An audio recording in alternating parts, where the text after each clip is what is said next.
Salut, hier sortait enfin sur Netflix la deuxième partie de la saison 4 de Rick et Morty, considérée comme beaucoup, y compris par moi, comme étant la pire des 4. Donc sois bien d'accord, être la moins bonne parmi 4 saisons exceptionnelles n'en fait pas pour autant une mauvaise saison. Si t'as eu un 18 à un examen alors que tes potes tournaient autour de 19-20, tu n'as pas pour autant une mauvaise note. Alors pourquoi les gens ont-ils globalement été déçus par cette saison? Je vous propose de voir ça en 3 points, mais avant ça, c'est quoi Rick et Morty?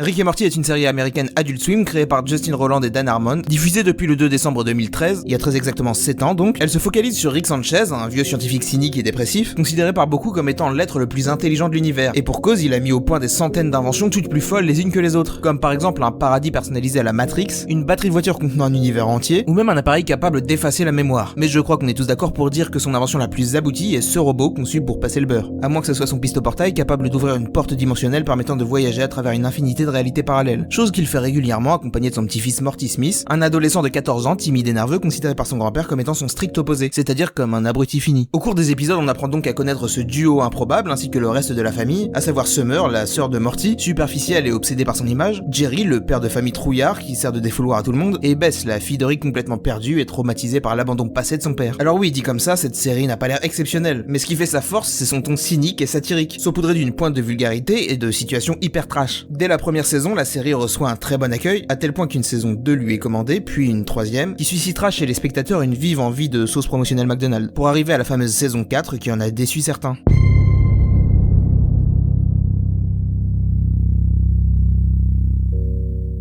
La saison 3 se terminait en octobre 2017 et la 4 commençait en novembre 2019, soit 2 ans plus tard, et seulement pour 5 épisodes dans un premier temps. Il faudra attendre mai 2020 pour que les 5 suivants sortent, et bien plus longtemps pour la VF, probablement en partie pour cause de Covid. Plus l'attente est longue et plus les attentes sont fortes. Il a pourtant fallu attendre également 2 ans entre la saison 2 et 3. Effectivement, mais en France, c'est la saison 3 qui a fait exploser la série, Netflix la révélant au plus grand nombre. Du coup, énormément de ceux qui ont dû attendre la saison 4 n'étaient pas dans l'attente de la troisième, puisqu'ils venaient de découvrir la série. Et puis qu'on se le dise, la saison 3 était juste folle. C'est pas pour rien qu'elle a ramené un temps la sauce Szechuan au McDo.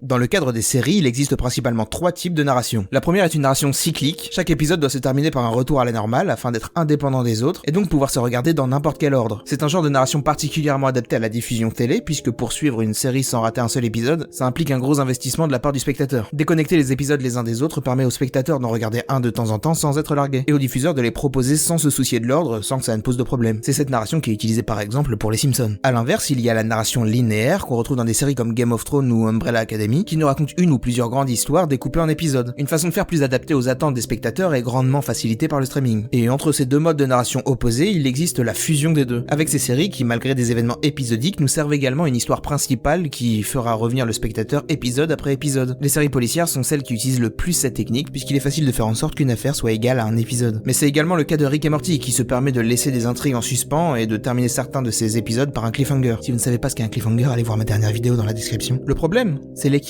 Si vous ne faites pas avancer cette trame principale suffisamment rapidement, ceux intéressés par celle-ci auront l'impression de perdre leur temps face à un épisode inutile. Mais si vous ne vous focalisez plus que sur cette intrigue, vous risquez de demander un trop gros investissement à ceux qui ne regardent qu'un épisode de temps en temps. Et je pense que Rick et Morty ne gère pas cet équilibre correctement. Oui, même une série géniale peut avoir des problèmes. Comme beaucoup, j'attends de voir en saison 5 quel team de spectateurs la série va choisir.